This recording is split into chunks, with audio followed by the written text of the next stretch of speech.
Friends, before I share today's horror story, I want to tell you something interesting. There are 80 people who watch our stories, enjoy our videos, but haven't subscribed to our channel yet. If you're one of those 80 people, and if you're from the US, here's a small favor. Just below this video, you'll see a subscribe button. Tap it, and if you really enjoy the content, hit the bell icon so you'll be the first to know when a new story drops. It's a small gesture for you, but it means the world to us. Now let's dive into today's chilling tale. You know, we often hear about dangerous criminals on the news. Some murderers' stories are so twisted that even the most seasoned detectives can't shake the details from their minds. But this case? It was on another level. It's one of those stories that makes even the toughest officers shudder. Today's story is about a murder that Wyoming police could never solve, no matter how hard they tried.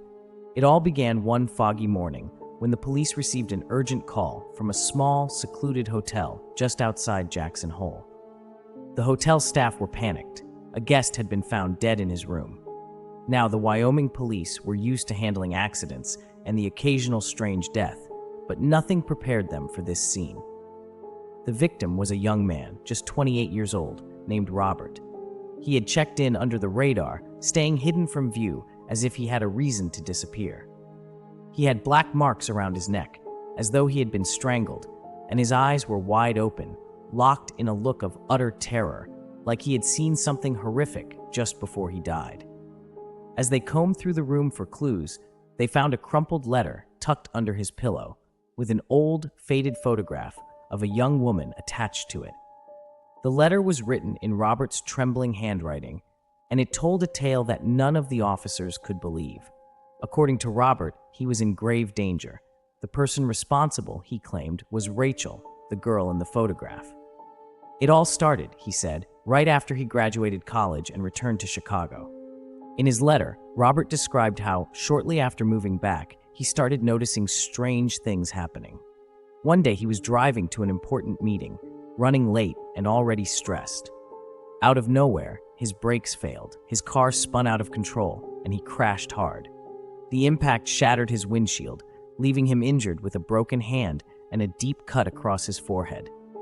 And as he lay there, dazed and half-conscious, he looked out through the cracked glass. And there she was, Rachel, standing by the side of the road, staring at him with cold, unblinking eyes. It felt like a nightmare, but he knew he was awake. Robert tried to shake it off as a hallucination, blaming his injuries and the shock. But the eerie encounters didn't stop. One night, he was jolted awake by the sound of glass shattering. Someone had thrown rocks through the windows of his home. His parents were furious, but Robert was shaken. When he looked out into the darkness, he could have sworn he saw Rachel's silhouette in the shadows, watching him with that same unrelenting stare. He ran outside, desperate to confront her, but she was gone, as if she had disappeared into thin air. For a while, things went back to normal, or so he thought. But then, during a quiet weekend at his girlfriend Nicole's apartment, something happened that shattered his world. Robert and Nicole were standing on her balcony, enjoying the city lights, laughing together. Then, the doorbell rang. Robert went to answer, leaving Nicole on the balcony. Just moments later, he heard her scream, a sound so chilling it sent a shiver down his spine. He sprinted back to the balcony, but it was too late. Nicole lay 4 stories below, broken and lifeless on the ground, and standing beside her body in the dim streetlight was Rachel, gazing up at him with eyes that held nothing but malice. Shocked and heartbroken, Robert was in a daze. His grief quickly turned to horror when only 2 days after Nicole's death, a fire broke out at his parents' home. His entire childhood house burned down, and both of his parents perished in the flames. And then, in the middle of the night, his phone rang, an unknown number.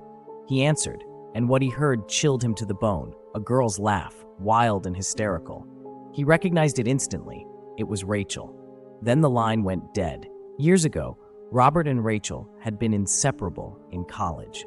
They had a whirlwind romance, the kind of relationship that felt like it could last forever.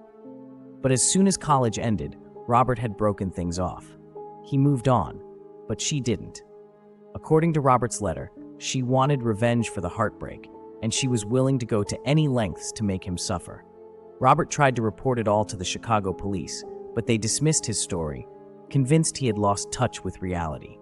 Eventually, he was diagnosed as mentally unstable and sent to a mental institution, yet even there, he was haunted. In his letter, he wrote that Rachel would appear in his room every night, sitting silently in the dark, her face lit only by the faint light from the hallway. Desperate to escape her, he fled to Wyoming, hoping that the distance would keep her away. But in his letter, he warned, "If anything happens to me, it's because of Rachel." The Wyoming police investigated every lead. The forensic report, however, was shocking. It indicated that Robert had strangled himself. No other fingerprints were found, and no one had seen anyone enter or leave his room. Even more unsettling, after reviewing the hotel's CCTV footage, they found no trace of anyone matching Rachel's description. They contacted the Chicago police, who revealed a disturbing fact. Rachel had died years before Robert even checked into that hotel. She had fallen into a deep depression after Robert broke her heart and eventually passed away due to complications from her illness.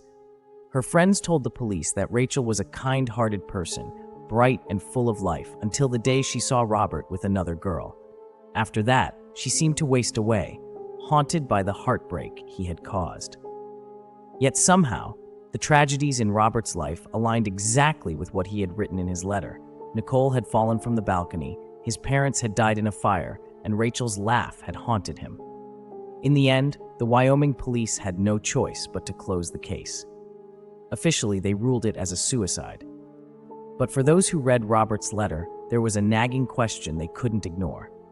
Was Robert truly insane, or did Rachel's spirit come back to exact her revenge? What do you think? Let us know in the comments below. And yes, don't forget to book your tickets for America's first horror festival, HorrorCon. Meet your favorite creators like me, Real Hit, Ethan, Paranormal Investigator Steven, and so many more. We'll share stories, play games, and enjoy a thrilling dance performance. See you there, and remember, subscribe if you haven't yet.